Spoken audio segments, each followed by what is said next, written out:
हम तो भाईचारे वाले हैं, भाईचारा कायम रखेंगे चाहे हमारे प्राण भी चले जाए। क्या मुस्लिम को कहीं यहाँ से दूर करना चाहते हैं? मुस्लिम के बगैर यू देश पूर्ण हो जाएगा। ऐसे कावड़िए भी हैं कि जो नूंगे तो जहाँ दारू की बोतल ही खोलू, मैंने देखे खुद। क्या ये भी अब इस देश में देखा जाएगा कि भाई ये फल कहाँ से आए, हिंदू कता आया मुस्लिम कता आया, कि वो हिंदू के लड़के मुस्लिम बन के खुरापात कर रहे, ये भी तो सामने आया होगा आपके।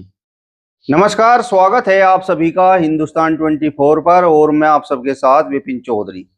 कावड़ यात्रा के दौरान कावड़ मार्गों पर अब जितने भी होटल, रेस्टोरेंट, रेडी या ठेले हैं, उन सबको अपना नाम लिखना पड़ेगा, मालिक का नाम लिखना पड़ेगा। यह आदेश जारी किया है उत्तर प्रदेश सरकार ने और इस आदेश के बाद अब खूब हंगामा भी हो रहा है, कुछ लोग इसकी आलोचना भी कर रहे हैं। इस आदेश पर आज बातचीत करने के लिए हमारे साथ जाट समाज के बड़े ही सम्मानित व्यक्ति चौधरी ऋषिराज राजहर जी मौजूद हैं।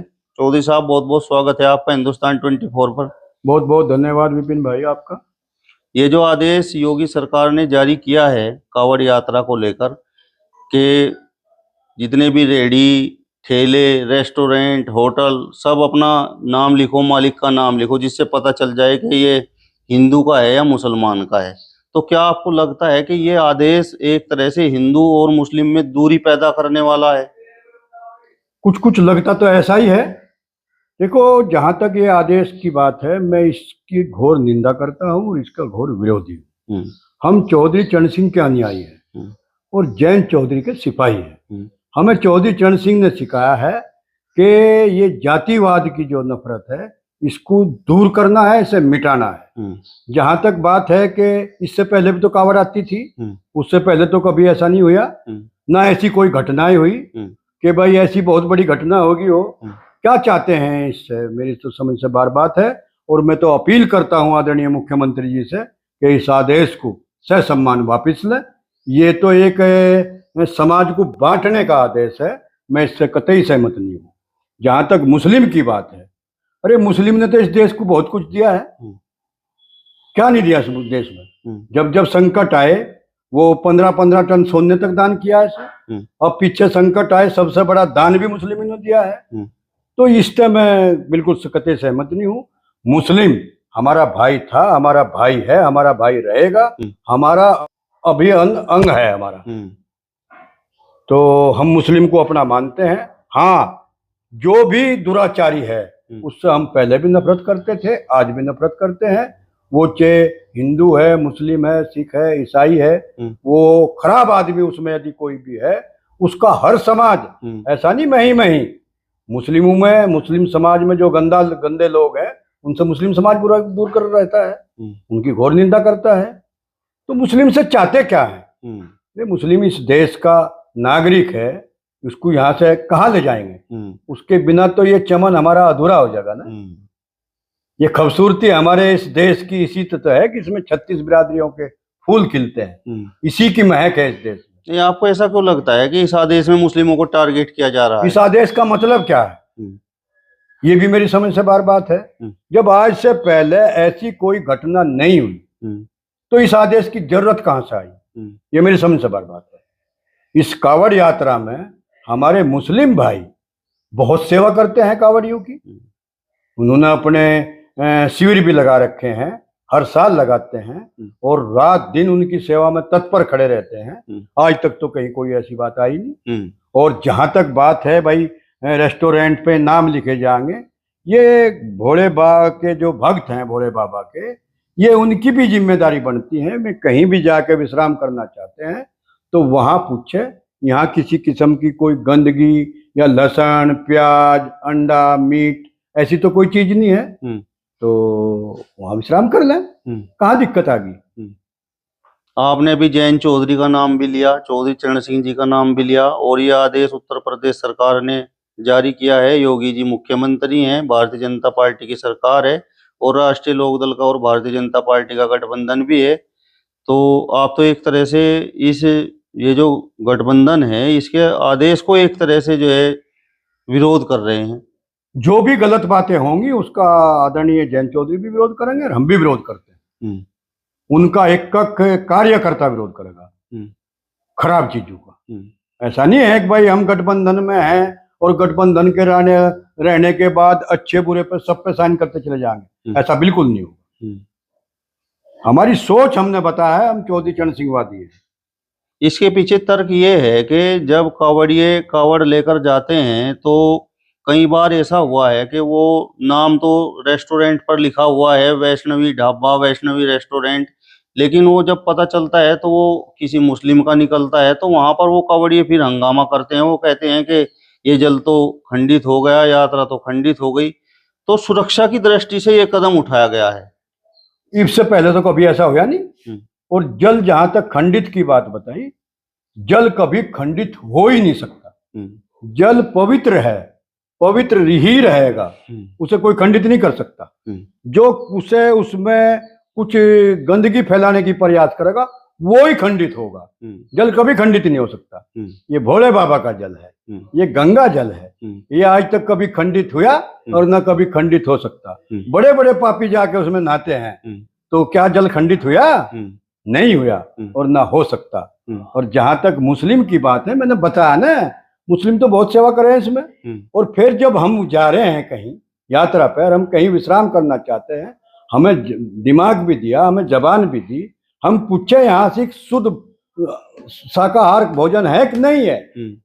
अभी कहूँ तो अभी कल ही मैंने इस पे पढ़ा कि एक हिंदू का ही ढाबा, और उस पर लहसुन प्याज का वो बता के इस पे छौंक लगा रखा, और उस पर साहब उन्होंने बजा दिया वहां से, कावड़ियों नहीं तो बजा, और वे अपना होटल छोड़ कर भाग गए बेचारे वहां से, अपनी जान बचाई। ये तो क्या है? तो ये कावड़िए भी उत्पात करते हैं, और आप तो देख रहे हैं कहाँ उत्पात नहीं होती। तो ये सारी चीजें हैं। मैं यूँ कह रहा, आप भी देखते हैं कावड़ यात्रा में शिवजी महाराज ने कहा कि इसकी बंसरी निकाल के इसका सलेंसर खोल कर चलेंगे, मोटरसाइकिल का। कावड़ यात्रा में हमने तो पहले भी देखी कावड़ यात्रा, हम उसमें कभी डीजे गगन पे चल रहे थे। कोई हार्ट का पेशेंट है, कोई कैसा पेशेंट है जिससे ये ध्वनि प्रदूषण होता है, कम से कम इस पे भी कावड़ यात्रियों को सोचना चाहिए, विचार करना चाहिए कि हमारे से ऐसा कहीं कुछ वो ना हो जा। तो ये सब चीजें हैं, तो कावड़ियों को भी इन चीजों का ध्यान रखना चाहिए, मेरा मानना है। यदि वे असली भोले के भक्त हैं तो उसमें खुरापात नहीं होनी चाहिए। बहुत खुरापात होती है, कितनी दफा तो ऐसा होया कि कावड़ियों ने कावड़िया ही मार दिए, बहुत सुनने को आया। तो लेकिन ऐसा नहीं हुआ कभी भाई मुस्लिम के नाम पर, हिंदू के नाम पे कहीं कावड़ में दंगा फिसाद हो गया, आज तक तो है नहीं, मेरे नोटिस में तो है नहीं कहीं। जिस तरीके से आप कह रहे हैं कि ये बयान तो बांटने वाला है हिंदू को और मुस्लिम को, तो क्या मुस्लिम के बिना हिंदू का और हिंदू के बिना मुस्लिम का काम चल सकता है? कतई नहीं चल सकता। भाई कल को ये कहेंगे या चारपाई मुस्लिम ने बनाई, इस पे मैं लौट जाऊंगा, खंडित हो जाऊंगा। ये भी कल को बताओगे या सब्जी किसके खेत में था, ये भी लिखो इस पे, कभी मैं खंडित हो जाऊं। ये सब्जी तो और ये अन्न तो सभी लोग तो उगा रहे, तो उसमें हिंदू भी उगा रहे, मुस्लिम भी उगा रहे। क्या ये भी अब इस देश में देखा जाएगा कि भाई ये फल कहाँ से आए, हिंदू का आया मुस्लिम का आया? तो मैं इससे कतई इत्तेफाक नहीं रखता, ये गलत बात है बिल्कुल। और कब तक हिंदू मुस्लिम करेंगे? हिंदू मुस्लिम करने से तो आज हमारी सीट कम हुई। आपके जीवन में मुस्लिमों का क्या रोल है? हमारे जीवन में मुस्लिमों का यो रोल है कि इस देश को बढ़ चढ़ के हिस्सा लिया है, वो चाहे आज़ादी की लड़ाई रही, चाहे आपदाओं की बात रही, और जहाँ तक आज की बात है, आज ये देखिए बहुत अच्छे अच्छे कारीगर, मकान बनाने वाले कारीगर, लकड़ी का काम करने वाले कारीगर, चारपाई बनाने का कारीगर, बर्तन बनाने के कारीगर, ये मुस्लिम है। तो क्या ये सब जो इनके सामान बनाए हुए हमारे घर में आओगे, हम खंडित हो जाएंगे? खंडित कभी होंगे तो विचारों से होंगे, क्योंकि जिसके खंडित विचार होंगे वो उससे खंडित होगा, न कि हिंदू मुसलमान से। मुसलमान तो बहुत अच्छे हैं, मैं कहूँ तो अब्दुल कलाम साहब ने, जो हमारे देश के राष्ट्रपति भी रहे, उन्होंने अपना जीवन देश को मिसाइल देने पर लगा दिया, और इस देश को मिसाइल दी, आत्मनिर्भर बने हम, शक्तिशाली बने हम। किसकी देन थी? अब्दुल कलाम की थी।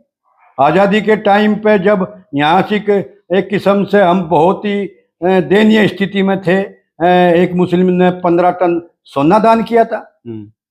तो क्या नहीं दिया इस मुस्लिम देश को, और क्या नहीं दे रहा। आज भी जितना कूड़ा करकट है सबको इकट्ठा करके उसका सोना बना के देश को दे। कई ऐसे वीडियो सोशल मीडिया पर जारी हुए हैं जिनमें जो व्यक्ति दिखाई देता है वो मुस्लिम समाज का दिखाई देता है, मुस्लिम होता है, और वो कभी खाने में थूक देते हैं, कभी फलों पर पेशाब कर देते हैं। कई बार इस प्रकार के वीडियोज भी आपने भी जरूर देखे होंगे। तो इसके पीछे तो यही तर्क दिया जा रहा है, ये वे मुस्लिम नहीं होते, वे होते हैं खुरापाती। आपने तो पूरे समाज को कर दिया ऐसा। कई रोज आपने वीडियो भी देखी होंगी, कई ऐसी घटनाएं आपने देखी होंगी कि मुस्लिम बन के टोपी ओढ़ के और उन्होंने ये खुरापात करी। आपने ये भी देखी होंगी कि वो हिंदू के लड़के मुस्लिम बन के वे खुरापात कर रहे। ये भी तो सामने आया होगा आपके। क्या वो हिंदू समाज पूरा खराब हो गया? क्या किसी एक मुसलमान के लड़के ने खुरापात कर दी, पूरा मुस्लिम समाज खराब हो गया? मुस्लिम समाज अच्छा है और अच्छा रहेगा। हिंदू समाज अच्छा है, अच्छा था, अच्छा रहेगा।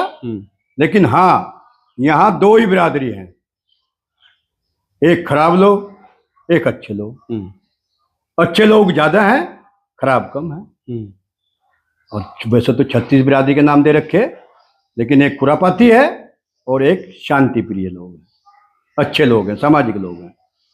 अब जिस तरीके से आप बात कर रहे हैं, जिस समय वीडियो जारी होगा तो हिंदू समाज के ही कुछ लोग आपको भी टारगेट करेंगे। हिंदू समाज की में बुराई कब कर रहा है? अरे हिंदू समाज तो बहुत बड़ा अच्छाई पे है। कुछ खराब उसमें भी है, कुछ खराब सिखों में भी है, कुछ खराब ईसाइयों में भी है, कुछ खराब मुस्लिमों में भी है। कौन सा समाज ऐसा? देखिए, योगी आदित्यनाथ के इस आदेश का सबसे ज्यादा जो पेट में दर्द हुआ है वो हिंदुओं के ही हुआ है। मैंने कह रहा पेट में दर्द ऐसा नहीं योगी आदित्यनाथ के आदेश का होया। ये आदेश खराब है, अच्छा नहीं है। ये समाज में अच्छा मैसेज नहीं दे रहा।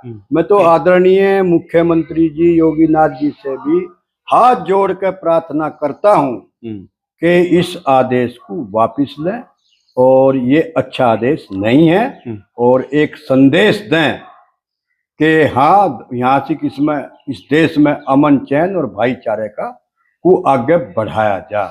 जाट इसका विरोध करेंगे। जाट केस का तो सभी करेंगे, वो चाहे जाट है, चाहे ठाकुर है, चाहे कोई भी हिंदू है, इसका विरोध करेंगे। मैंने तो बताया कौन है इसको जो विरोध नहीं करने का। खुरापाती तो ऐसा हो सकता है जो इसका विरोध ना करे, लेकिन हाँ, जो सामाजिक लोग हैं, जो इस समाज का ताना बुना बुनते हैं, वो इससे सहमत नहीं है। कावड़िए तो इस आदेश की प्रशंसा कर रहे हैं। कावड़िए तो वे लठ भी बजा रहे हैं। कावड़िए तो कावड़िए को मार भी रहे हैं। कावड़िए तो मार भी रहे हैं। तो क्या नहीं कर रहे कावड़िए? कावड़ियों में सभी अच्छे हैं। कावड़ियों में सब कुछ खराब थोड़ा ही है, कुछ खुरापाती भी है जिनकी वजह से माहौल खराब हो जाता है। अन्नी में तो भोले के भक्त हैं और भोले भोले रटते चले जा, ना उनके किसी को डीजे से मतलब और ना किसी के सलंसर तारने से मतलब। मैं तो अपने गणतंत्र जो उनका है उसको, अपने लक्ष्य को लेकर चले और भोले बाबा को भजते चले जा और बम बम भोले करते चले जा। इससे फालतू उनकी ना आवाज है और ना कोई उनका डीजे है और ना कोई उनकी मोटरसाइकिल का सलंसर उतर रहा और ना मैं कभी कुछ करते। हमने देखे बहुत ऐसे कावड़िए भी हैं कि जो नूंगे तो जा दारू की बोतल ही खोलू, मैंने देखे खुद, उसमें बैठे हैं और दारू की बोतल खोल के बैठ जा। अब कुछ लोग जिस तरीके से कह रहे हैं कि इस आदेश के पीछे राजनीति है, तो राजनीति क्या हो सकती है? यही के जातिवाद की। भाई मुस्लिम का करना क्या चाहते हैं? मुस्लिम के प्रति ऐसी भावना है क्यों? मेरी समझ से बार बात है। क्या मुस्लिम को कहीं यहाँ से दूर करना चाहते हैं? मुस्लिम के बगैर यू देश पूर्ण हो जाएगा? ये देश तभी पूर्ण है जब इसमें यहाँ से 36 बिरादरी के फूल खिलते हैं, और 36 बिरादरी ही अपने दिमाग को लगाकर, अपनी मेहनत को लगाकर इस देश की तरक्की करते हैं। इस देश की यही तो अच्छाई है। यही हमें चौधरी चरण सिंह ने सिखाया कि मिलजुल के रहो और भाईचारा कायम रखो। हम तो भाईचारे वाले हैं, भाईचारा कायम रखेंगे चाहे हमारे प्राण भी चले। चलिए, तो चौधरी ऋषिराज राजड़ जी को आपने सुना। फिलहाल इस वीडियो में बस इतना ही। अगली वीडियो में फिर आपसे मुलाकात होगी, तब तक बने रहिए हिंदुस्तान 24 के साथ। नमस्कार।